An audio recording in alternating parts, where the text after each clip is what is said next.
আজকে আমরা এক নজরে দেখে নেব ভারত এবং পাকিস্তানের সামরিক শক্তি কে কার থেকে এগিয়ে রয়েছে। আসুন। जानते हैं कि भारत और पाकिस्तान का जो बॉर्डर है वो दुनिया के सबसे डेंजरस बॉर्डर्स में से एक है और यहाँ पे जो 15 लाख से अधिक फ्लड लाइट्स इंस्टॉल की गई हैं तो उसकी वजह से ये बॉर्डर दुनिया के उन चुनिंदा बॉर्डर्स में से एक है जिसे आप आउटर स्पेस से भी देख सकते हैं। और global fire power index rating के अनुसार भारत की मिलिट्री दुनिया की चौथी सबसे स्ट्रॉन्गेस्ट मिलिट्री है, जबकि स्ट्रेंथ के मामले में पाकिस्तान की मिलिट्री दुनिया में 7वां स्थान रखती है। और अगर आप दोनों देशों की पॉपुलेशन के रेशियो के हिसाब से देखेंगे तो आप ये पाएंगे कि दोनों देशों की मिलिट्रीज में सर्व करने वाले पर्सनल की स्ट्रेंथ में बहुत ज़्यादा अंतर तो नहीं है। इंडियन आर्म फोर्सेस में करीब 14,55,550 एक्टिव पर्सनल है, जबकि 11,55,000 रिजर्व पर्सनल है। वहीं अगर बात करें पाकिस्तान की तो पाकिस्तान में 6,54,000 एक्टिव पर्सनल है और 5,50,000 रिजर्व पर्सनल है। और संख्या के मामले में भारत दुनिया की सेकंड लार्जेस्ट मिलिट्री है, और जबकि पाकिस्तान संख्या के मामले में भी दुनिया में 7वें नंबर पर आता है। और एक इंटरेस्टिंग बात यह है कि global fire power index rating के अनुसार संख्या के मामले में पाकिस्तान की जो मिलिट्री है वो रशिया की मिलिट्री से ज़्यादा बड़ी है।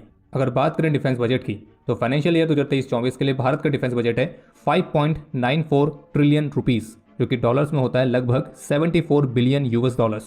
और अगर बात करें पाकिस्तान की तो वैसे तो पाकिस्तान की ओवरऑल अर्थव्यवस्था पूरी तरह से बिगड़ी हुई है, पूरा देश कंगाली की हालत में है, लेकिन इसके बावजूद भी पाकिस्तान के डिफेंस बजट में कोई कमी देखने को नहीं मिली है, उसमें हर साल बढ़ोतरी ही हुई है। और पाकिस्तान का करंट डिफेंस बजट है 1.8 बिलियन रुपीस, डॉलर्स में हो गया लगभग 21 बिलियन यूएस डॉलर्स। और global fire power index rating के मुताबिक डिफेंस बजट के मामले में भारत का स्थान चौथे नंबर पर है, जबकि पाकिस्तान 29वें नंबर पर है। इन दोनों देशों की मिलिट्रीज में जो टोटल पर्सनल मौजूद हैं तो उनमें से कितने सर्विस के लिए बिल्कुल फिट हैं, तो इस मामले पर भारत की रैंकिंग है 2 और पाकिस्तान की रैंकिंग है 7, यानी कि इंडियन मिलिट्री की जो ट्रूप्स हैं तो वो सर्विस के लिए ज़्यादा फिट है एज कम्पेयर टू पाकिस्तान। अगर बात करें एयर पावर की तो भारत के पास टोटल एयरक्राफ्ट हैं 2210, जबकि पाकिस्तान के पास है 1413, और इसमें से भारत के फाइटर एयरक्राफ्ट की संख्या है 577 और पाकिस्तान के फाइटर एयरक्राफ्ट की संख्या है 363, यानी कि 363। और इसमें से fighter aircraft, dedicated attack aircraft, transport aircraft, trainers, special mission aircraft और एरियल टैंकर्स, तो इन सभी के मामलों में भारत की संख्या पाकिस्तान के एयरक्राफ्ट से ज़्यादा है। लेकिन अगर बात आएगी हेलीकॉप्टर्स की तो ग्लोबल फायर पावर इंडेक्स के मुताबिक भारत के पास है 36 अटैक हेलीकॉप्टर्स, जबकि पाकिस्तान के पास है 58 अटैक हेलीकॉप्टर्स, यानी कि अटैक हेलीकॉप्टर्स की संख्या के मामले में पाकिस्तान भारत से आगे है। अगर बात करें लैंड पावर की तो भारत के पास करीब 4,614 टैंक्स हैं, जबकि पाकिस्तान के पास है 3,742 टैंक्स। भारत के पास है 1,0882 आर्मर्ड व्हीकल्स, पाकिस्तान के पास है 77,771। अगर बात करें सेल्फ प्रोपेल्ड आर्टिलरी की तो भारत के पास है 140, लेकिन पाकिस्तान के पास है 1,225। टोड आर्टिलरी के मामले में भारत के पास है 3,311, पाकिस्तान के पास है 3,345। और जबकि मोबाइल रॉकेट आर्टिलरी के मामले में भारत के पास है 1,500 और पाकिस्तान के पास है 1,838, यानी कि लैंड पावर में पाकिस्तान के पास आर्टिलरी के मामले में भारत से ज़्यादा बढ़त है।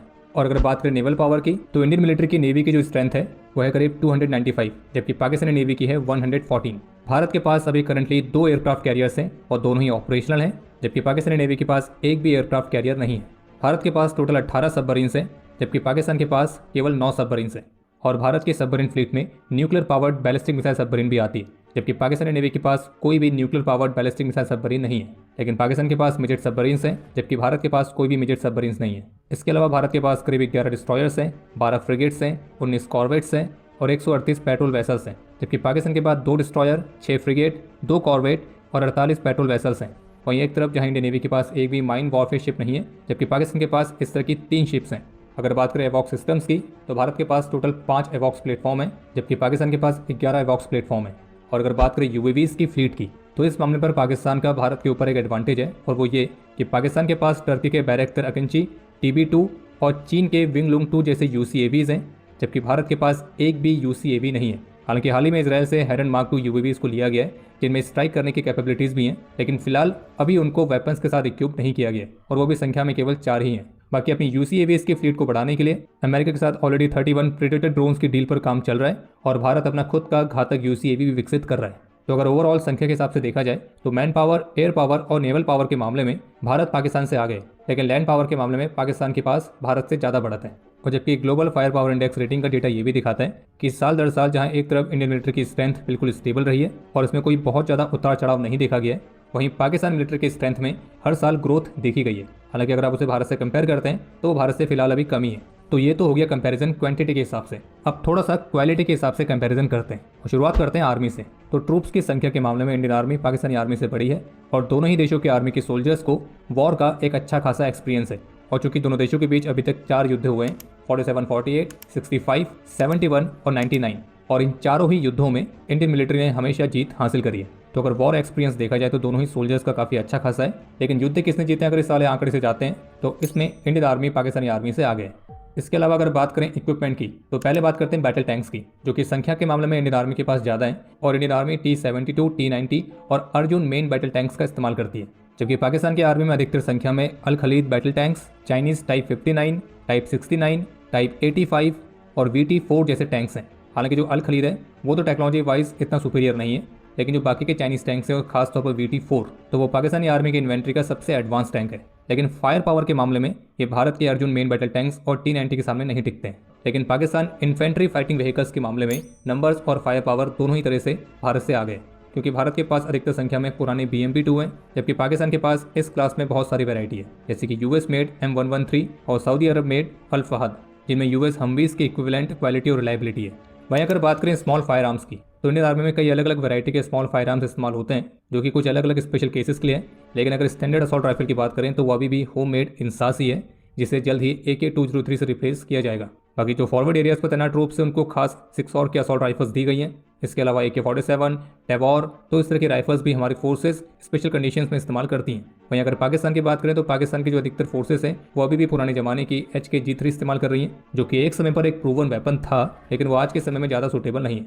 बाकी पाकिस्तान की आर्मी चाइनीज मेड AK-47 के क्लोन्स भी इस्तेमाल करती है, जिन्हें नाम दिया गया टाइप 56। और पाकिस्तान की जो स्पेशल फोर्स SSG तो वो भी पुराने जमाने की SIG SG-550 का इस्तेमाल कर रही है। बाकी कुछ लिमिटेड नंबर्स में पाकिस्तान की स्पेशल फोर्सेस M4 कार्बाइन और स्टेयर ऑक का इस्तेमाल भी करती है। और अगर आप ओवरऑल क्वालिटी के हिसाब से देखेंगे तो इंडियन आर्मी के पास ज़्यादा क्वालिटी में अलग अलग वैरायटी के स्मॉल फायर आर्म्स हैं। हालांकि जो एक बड़ी संख्या में इंसास अभी भी इस्तेमाल हो रही है, तो उसे जल्द से जल्द रिप्लेस या फिर अपग्रेड करने की काफ़ी ज़्यादा ज़रूरत है।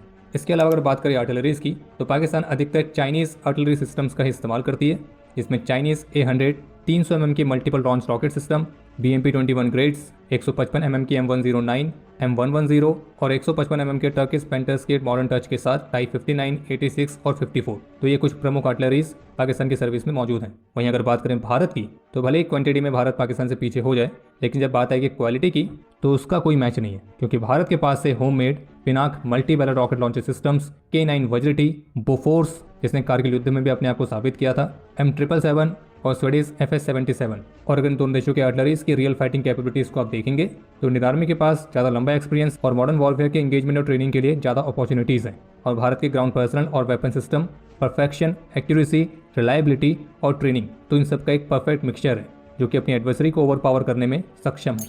तो ये आप कह सकते हैं कि यहाँ पे भारत के पास क्लियर एक विजुअल एडवांटेज है। अगर बात करें मिसाइल सिस्टम्स की तो भारत के पास अग्नि 5 जैसे न्यूक्लियर पावर्ड बैलिस्टिक मिसाइल से लेकर ब्रह्मोस जैसी एडवांस सुपरसोनिक क्रूज मिसाइल है। हालांकि पाकिस्तान के पास भी मिसाइल्स की कई सारी वैरायटीज़ हैं, और जिसमें पाकिस्तान के शाहीन बैलिस्टिक मिसाइल से लेकर उनकी Babur 3 submarine launch anti ship और एंटी सरफेस गाइडेड मिसाइल्स तक आती हैं। लेकिन भारत के पास जो सबसे लॉन्गेस्ट रेंज की मिसाइल है वो है अग्नि 5, जिसकी रेंज ऑफिशियली बताई तो 5000 किलोमीटर गई है, लेकिन कई सारे एक्सपर्ट्स ये मानते कि ये अग्नि 5 की रियल रेंज नहीं है, बल्कि अग्नि 5 की एक्चुअल रेंज करीब 8000 किलोमीटर तक है। तो पाकिस्तान की सबसे लॉन्गेस्ट रेंज की मिसाइल है शाहीन 3, जिसकी रेंज है 2750 किलोमीटर। और चूंकि पाकिस्तान के अधिकतर मिसाइल सिस्टम्स चाइनीज़ हैं और जबकि भारत के अधिकतर स्वदेशी हैं, तो made in India versus made in China में कौन बेस्ट है तो वो तो आप खुद ही डिसाइड कर सकते हो। बाकी जहां भारत के पास कुछ ऐसी मिसाइल्स भी हैं जो कि पूरे पाकिस्तान को कवर कर सकती हैं, वहीं पाकिस्तान के पास भी कुछ ऐसी मिसाइल्स हैं जो भारत के प्रमुख स्थानों को टारगेट कर सकें। लेकिन भारत के पास एक बड़ा एडवांटेज है S-400 एयर डिफेंस सिस्टम और स्वदेशी BMD सिस्टम के रूप में, और पाकिस्तान के पास कोई भी एडवांस एयर डिफेंस सिस्टम नहीं है। यानी कहने का मतलब है कि पाकिस्तान हम पे हमला कर सकता है, लेकिन हम उस हमले को काउंटर करने की ज़्यादा अच्छी पोजीशन पर हैं, जबकि अगर भारत पाकिस्तान पर हमला करता है तो पाकिस्तान के पास उसको काउंटर करने के लिए ऐसा कोई भी रिलायबल एयर डिफेंस सिस्टम नहीं है। हालांकि पाकिस्तान ने चीन से HQ-9 जैसे एयर डिफेंस सिस्टम्स लिए हैं, तो इसका अंदाजा तभी हो गया था जब भारत से एक बार मिसाइल गलती से लॉन्च होकर पाकिस्तान में चली गई थी और पाकिस्तान की HQ-9 सिस्टम उसे डिटेक्ट तक नहीं कर पाए थे। बाकी मिसाइल पावर में भारत के पास एंटी सैटेलाइट मिसाइल्स भी हैं, जबकि पाकिस्तान के पास इस तरह की कैपेबिलिटी वाली कोई भी मिसाइल नहीं है। बाकी अगर बात करें न्यूक्लियर पावर की तो दोनों ही देश एक न्यूक्लियर पावर्ड स्टेट हैं, और सिप्री के डेटा के मुताबिक पाकिस्तान के पास है करीब 170 न्यूक्लियर वॉरहेड्स, जबकि भारत के पास है 164 न्यूक्लियर वॉरहेड्स। लेकिन अगर बात आएगी न्यूक्लियर वॉरहेड्स को डिलीवर करने की तो भारत हवा, पानी, जमीन किसी भी जगह से इन वॉरहेड्स को डिलीवर करने में सक्षम है। और कुछ आंकड़े ये भी बताते हैं कि भारत के जो न्यूक्लियर वेपन्स हैं तो उनकी एक्यूरेसी पाकिस्तान के वेपन्स की तुलना में ज़्यादा है। बाकी Bharat no first use policy को फॉलो करता है, यानी कि भारत कभी भी किसी दूसरे देश पर पहले न्यूक्लियर अटैक नहीं करेगा। लेकिन इसका मतलब ये भी है कि अगर कोई दूसरा देश भारत पर न्यूक्लियर अटैक करेगा तो भारत के पास वो कैपेबिलिटीज़ भी है तो वो दोबारा से उस देश पर न्यूक्लियर स्ट्राइक कर सके। अगर बात करें एयर पावर की तो पाकिस्तान की एयरफोर्स में मुख्य रूप से F-16, Chinese J-10C, JF-17, Miraj 3, Miraj 5 और F-7PG स्काई बोल्ट जैसे एयरक्राफ्ट आते हैं, जबकि भारत के पास है Su-30 MKI, Dassault Rafale, MiG-29 UPG, मिराज 2000, LCA तेजस, सेपेकेट जैगवार और कुछ थोड़ी बहुत संख्या में MiG-21 जो जल्दी रिटायर हो जाएंगे। और इनमें से भारत के अभी तक के सबसे एडवांस फाइटर्स है Su-30 MKI और डसॉल्ट रफाल, जबकि पाकिस्तान के F-16 और J-10C। लेकिन जो J-10C है वो अभी न्यूली इंडक्टेड है और एक क्वालिटी वाइज कैसे हैं और कितने रिलायबल हैं तो वो अभी आने वाले समय में ही मालूम पड़ेगा। लेकिन यहाँ पे एक कैच ये है कि पाकिस्तान में जो सबसे अधिक संख्या में एयरक्राफ्ट है वो JF-17 है और फिर मिराज 5 है, जबकि भारत के पास सबसे अधिक संख्या में बेहद ही एडवांस Su-30 MKI और फिर सेपेकेट जैगवार और MiG-29 UPG जैसे एयरक्राफ्ट हैं, जो कि क्वालिटी में पाकिस्तानी एयरफोर्स के एयरक्राफ्ट से कई सारे मायनों में आ गए। बाकी पाकिस्तानी एयरफोर्स का सबसे बेस्ट एयरक्राफ्ट है F-16 जो कि पूरी दुनिया में फेमस है और पुराना होने के बावजूद भी ये अभी भी वैल्यू रखता है। हालांकि यूएसए ने पाकिस्तान के F-16 को अपग्रेड करने के लिए ऑलरेडी अप्रूवल दे दिया है, लेकिन पाकिस्तान के एयरफोर्स के पास एडवांटेज है ज़्यादा अटैक हेलीकॉप्टर्स का, जो कि भारत के पास फिलहाल अभी कम है। लेकिन पाकिस्तान के फ्लीट में जो अटैक हेलीकॉप्टर्स हैं तो उनमें Mi-24 और AH-1 कोबरा आते हैं। हालांकि पाकिस्तान ने टर्की से भी T-129 अटैक हेलीकॉप्टर्स के लिए ऑर्डर्स प्लेस किए थे, लेकिन बहुत सारे अलग अलग कारणों के चलते अभी तक उस डील का कोई फ्यूचर नहीं दिखा है, तो इसलिए हम इसमें Mi-24 और AH-1 कोबरा को ही देखेंगे। जबकि भारत की फ्लीट में जो अटैक हेलीकॉप्टर्स हैं वो हैं world famous Apache attack helicopters, Rudra helicopters और सबसे अधिक ऊंचाई तक ऑपरेट करने वाला दुनिया का पहला अटैक हेलीकॉप्टर LCH प्रचंड। और क्वालिटी वाइज ये पाकिस्तान के अटैक हेलीकॉप्टर्स की तुलना में कहीं ज़्यादा सुपीरियर है। बाकी अगर बात करें नेवल पावर की तो उसमें कोई डाउट नहीं है कि भारत की जो नेवल पावर है वो पाकिस्तानी नेवी से कहीं ज़्यादा एडवांस है और वो क्वालिटी और क्वांटिटी दोनों ही मामलों में आ गए। अगर बात करें पब्लिक ओपिनियन की तो पाकिस्तानी मिलिट्री का जो पब्लिक ओपिनियन है वो बहुत ही ज़्यादा कॉम्प्लेक्स है। पाकिस्तान की आज़ादी के शुरुआती दिनों में जो पाकिस्तान की मिलिट्री थी वो पाकिस्तान के एक नेशनल प्राइड का सिंबल हुआ करती थी, लेकिन धीरे धीरे पाकिस्तानी मिलिट्री के जो टॉप लेवल के जनरल्स हैं, जो टॉप ब्रास हैं, उनके करप्शन, उनके ईगो और उनके नापाक इरादों के चलते पाकिस्तानी मिलिट्री की जो रेपुटेशन है वो धीरे धीरे पूरी तरह से खराब होती गई।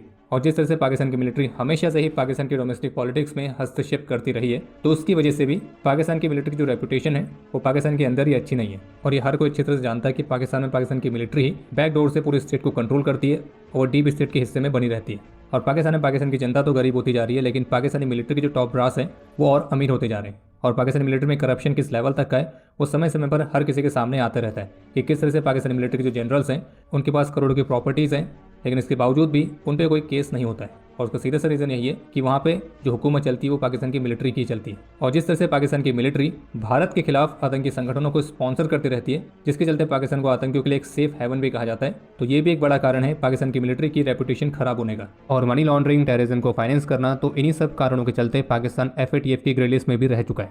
और पाकिस्तान की मिलिट्री के चलते ही पाकिस्तान में आज तक ऐसा कोई प्रधानमंत्री नहीं हुआ जिसने अपने 5 साल के कार्यकाल को कभी पूरा किया हो। और इसलिए पाकिस्तानी मिलिट्री के लिए कहावत है कि जंग वे कभी जीते नहीं और इलेक्शंस वे कभी हारे नहीं।